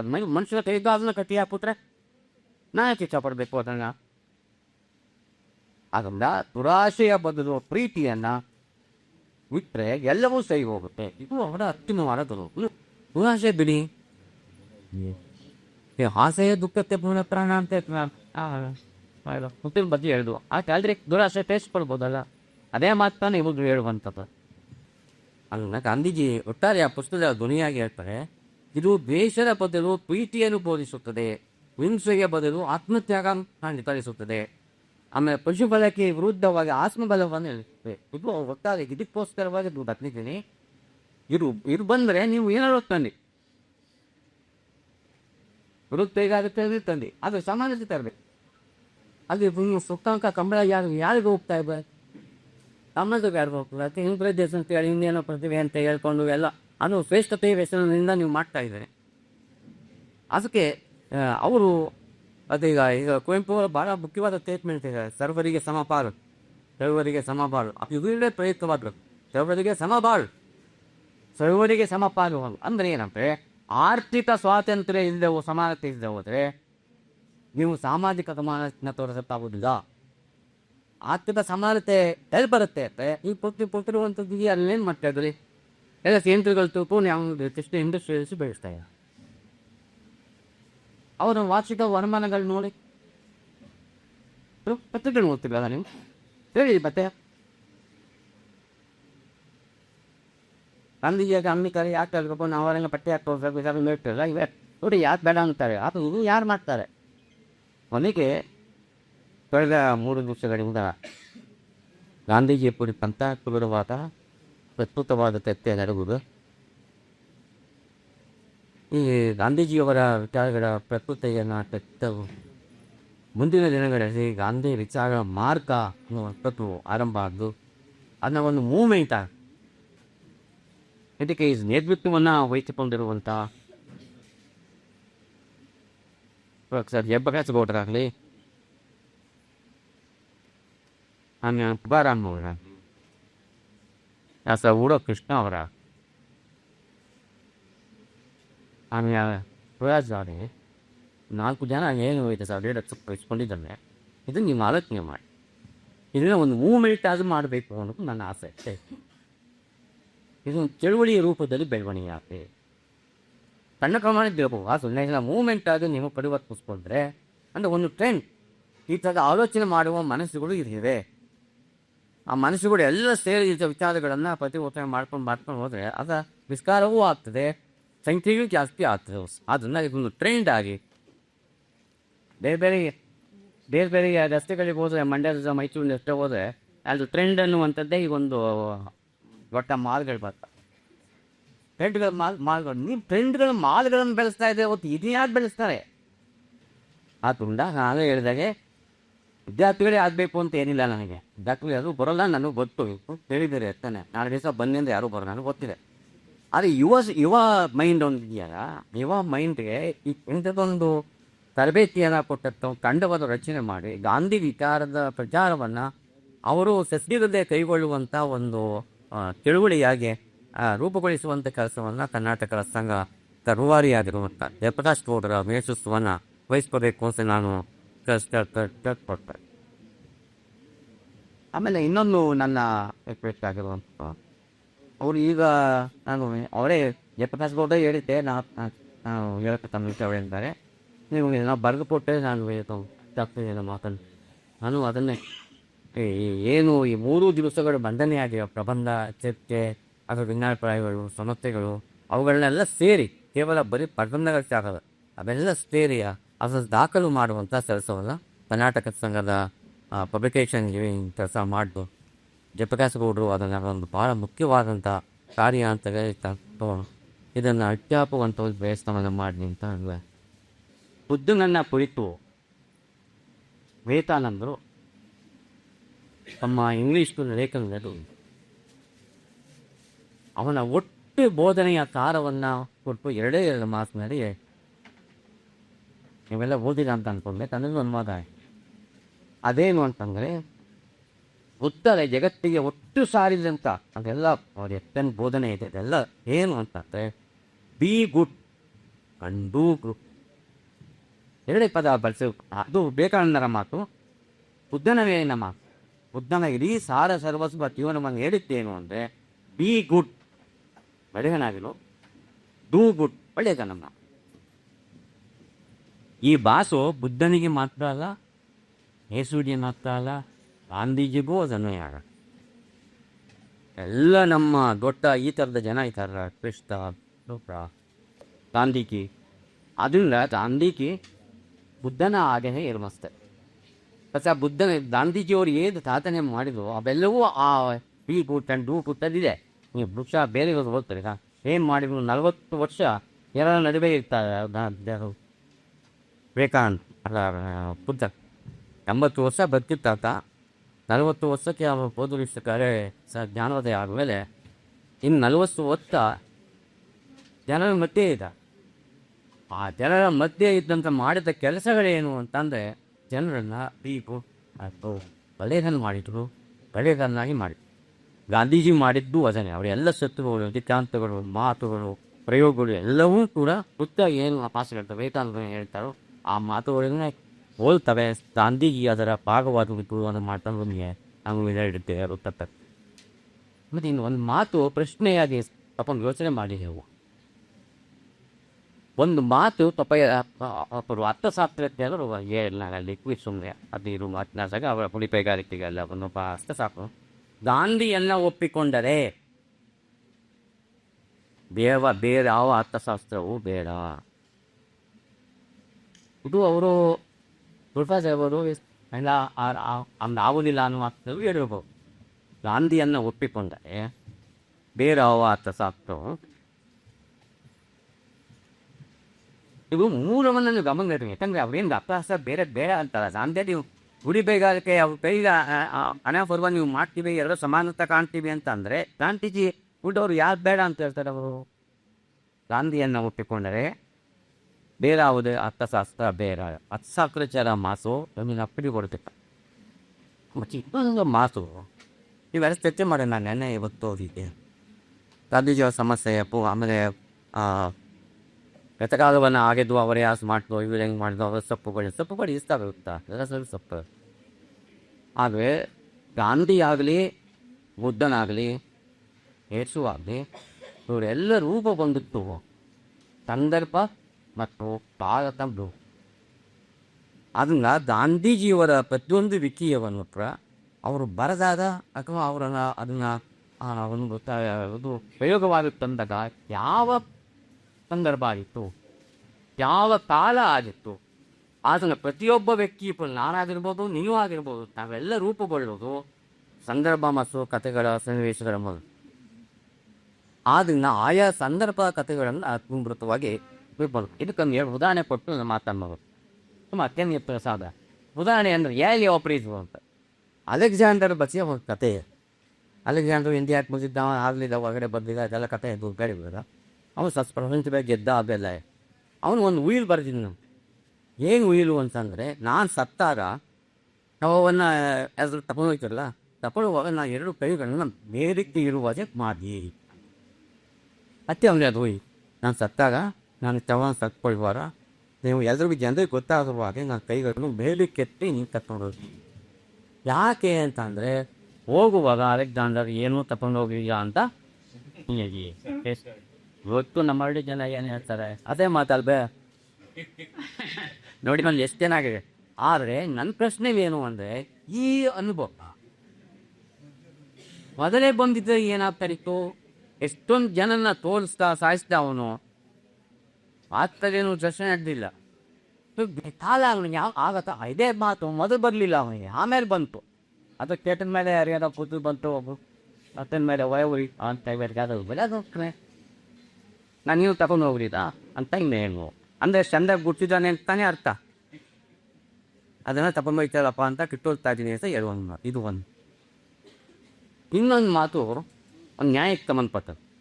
ಅರಿಸ್ಟಾಟಲ್ ಅಂತ ಒಬ್ಬ ವ್ಯಕ್ತಿ ಇತ್ತಲ್ಲ, ನಿಮ್ಗೆ ಗೊತ್ತಿರ್ಬೋದು, ಕೇಳಿರ್ಬೋದು. ಆತನ ಹತ್ತಿರ ಒಬ್ಬ ದಂಪತಿಗಳು ಒಂದು ನ್ಯಾಯಕ್ಕೆ ಬಂದ್ರಂತೆ, ಅಥವಾ ನಿಮ್ಮ ನ್ಯಾಯವನ್ನು ಪ್ರೋತ್ಸಾಹ ಮಾಡಿ. ಏನು ನ್ಯಾಯ ಅಂತಂದರೆ, ನಮಗೆ ಡೈವರ್ಸ್ ಕೊಡಿಸಿ, ವಿಚ್ಛೇದನ ಮಾಡಿ ಅಂತ ದಂಪತಿಗಳು. ಆಗ ಅವ್ರು ಕೇಳಿದಂತೆ ಅವನ ಗಂಡನನ್ನು, ನೀನು ಯಾಕೆ ಒತ್ತಾಯ ಮಾಡ್ತೀವಿ, ಏನು ಅಂತ. ಏನಿಲ್ಲ ಸ್ವಾಮಿ, ಅವಳು ನೋಡೋಕ್ಕೆ ಚೆನ್ನಾಗಿಲ್ಲ, ಅಸ್ಪೋಸ್ತಾನೆ. ಅಯ್ಯೋಯ್ಯೋ, ಅದೇ ಸತಿ ನೋಡೋಕ್ಕೆ ಚೆನ್ನಾಗ್ತದ, ನೀವು ಮದುವೆ ಆದಾಗ ಈಗ ಕಂತಿರ್ಲಿಲ್ವ ನಿಮಗೆ?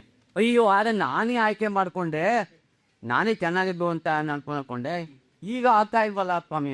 ಒಂಥರ ಮಾಡು, ಈಗಿನ ಮನಸ್ಸನ್ನು ಬಿಟ್ಬಿಡು. ಆಗಿನ ಮನಸ್ಸು ನೀನು ಆಯ್ಕೆ ಮಾಡಿಕೊಂಡೆ ಇವಳೇ ಇರ್ತೀಬೇಕು ಅಂತ, ಆ ಮನಸ್ಸಿನಿಂದ ನೋಡು ಚೆನ್ನಾಗಿ ಕಾಣ್ತದೆ ಅಂತ. ಅವನು ತಾನು ಎಂತ ಓದ್ಬೋದ ಅಂತ ಕಥ. ಇದು ಹೇಗೆ ಕಾಲ ಮತ್ತು ಸಂದರ್ಭಗಳು ಹೇಗೆ ಇರ್ತವೆ ಅಂತ. ನಾನು ಸ್ವಲ್ಪ ಬೇಜಾರಿದ್ದೇನೆ ಅನ್ನೋದು ಆ ಉದಾಹರಣೆ ಹಿರಿಯ ಉದಾಹರಣೆ ಬೇರೆ ಇದೆ. ಅದರಿಂದ ಈ 2 ಉದಾಹರಣೆಗಳು ನಮ್ಮ ಮಿತಿಯನ್ನು ಕಲಿಸ್ತಾವನ. ಯಾರ್ಯಾರು ತುಂಚುರಿ ಮಾಡೋದು ಅದರಿಂದ ಗಾಂಧಿಯನ್ನು ಕೂಡ ಕಾಲ ಮತ್ತು ಸಂದರ್ಭದಲ್ಲಿ ಇಟ್ಕೊಂಡು ಆಲೋಚನೆ ಮಾಡಿ ಅಂತ ಹೇಳ್ತಾ, ಇಲ್ಲಿವರೆಗೆ ನೀವು ಮಾತುಗಳನ್ನು ನೀವು ಸೇರಿದ್ದಕ್ಕಾಗಿ ಹೊಂದಿಸ್ತಾ ಎಲ್ಲರಿಗೂ ನಮಸ್ಕರಿಸ್ತೇನೆ.